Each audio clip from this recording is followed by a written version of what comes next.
Hello everyone, আসসালামু আলাইকুম। Welcome back to Maha's kitchen. আজ বানাবো কাঁচাগোল্লা। একে পানহারা মিষ্টিও বলা হয়ে থাকে। খুব কম সময়ে অল্প কিছু ইনগ্রিডিয়েন্টস দিয়ে এই মিষ্টিটা বানিয়ে নেওয়া যায়। আর মিষ্টির পরিমাণ কিছুটা কম হওয়ায় সবারই খুবই প্রিয় একটি মিষ্টি। আরও নতুন ভিডিও দেখার জন্য আমার ইউটিউব চ্যানেলটা লাইক এবং সাবস্ক্রাইব করে নিয়ে আমার সাথেই থাকবেন এবং ফ্রেন্ডস অ্যান্ড ফ্যামিলির সাথে শেয়ার করে দিবেন। একটি প্যানে 2 লিটার মিল্ক নিয়ে নিয়েছি।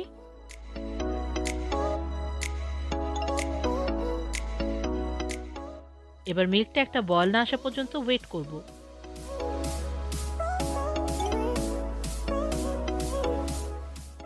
মিল্কে বয়েল এসে পড়েছে।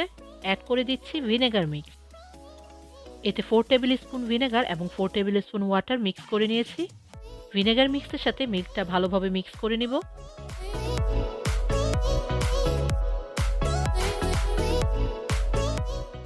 এবার চুলাটা বন্ধ করে নিচ্ছি।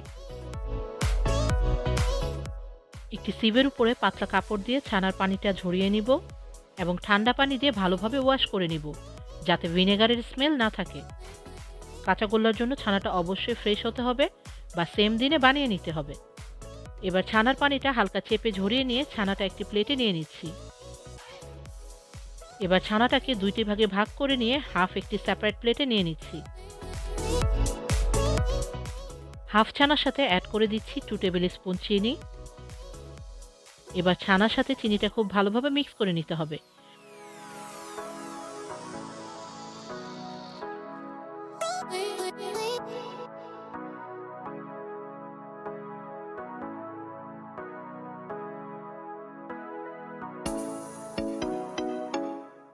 চিনিটা ছানার সাথে খুব ভালোভাবে মিক্সড হয়ে গিয়েছে।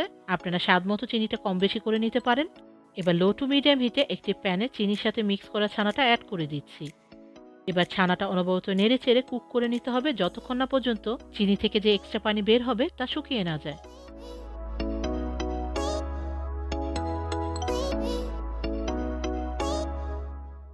2 to 3 মিনিটস পর ছানার পানিটা শুকিয়ে গিয়েছে।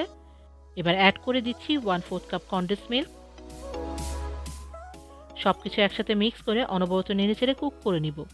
তবে খেয়াল রাখতে হবে চুলার হিটটা প্রথম থেকে শেষ পর্যন্ত লো টু মিডিয়াম হিটেই থাকতে হবে।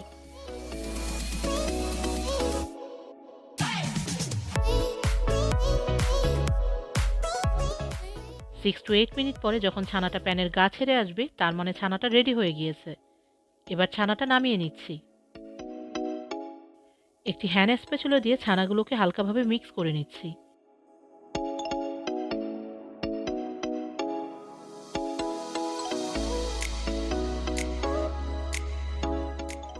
এবং যখন হাত দিয়ে ধরার মতো ঠান্ডা হয়ে যাবে তখন ছানাগুলোকে ভালোভাবে মিক্স করে নিব।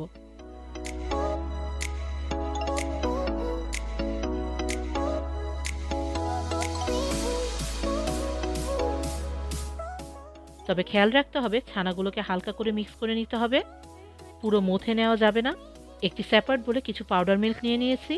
এখন ছানা থেকে অল্প পরিমাণে ছানা হাতে নিয়ে রাউন্ড করে মিষ্টি শেপ বানিয়ে নিব।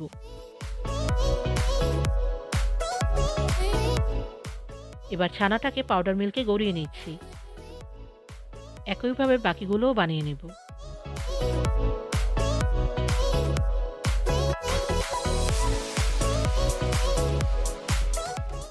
খুব অল্প ইনগ্রেডিয়েন্টস দিয়ে ঘরেই বানিয়ে নিলাম কাঁচাগোল্লা। দেখতে যেমন হয়েছে সুন্দর, খেতে হয়েছে তেমনই মজা। আশা করি আপনাদের ভালো লেগেছে।